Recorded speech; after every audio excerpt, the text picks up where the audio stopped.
London में पिछले साल नवाज शरीफ के सिक्योरिटी गार्ड की खातून पर थूक फेंकने पर बरतानिया का कानून हरकत में आ गया। लंदन में नवाज शरीफ के साबिक मुहाफिज पर खातून के ऊपर थूकने की फर्द जुर्म आयद कर दी गई।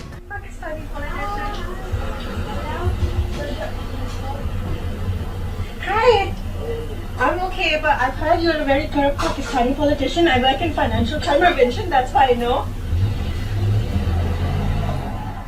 नवाज शरीफ के सिक्योरिटी गार्ड फरीद नमोची ने सितंबर 2023 में खातून पर थूका था, जिसकी वीडियो सोशल मीडिया पर वायरल रही। क्राउन प्रोसिक्यूशन के मुताबिक फरीद नमोची पर खातून पेंजाई चीमा की शिकायत पर कॉमन असॉल्ट का इल्जाम आयद कर दिया गया।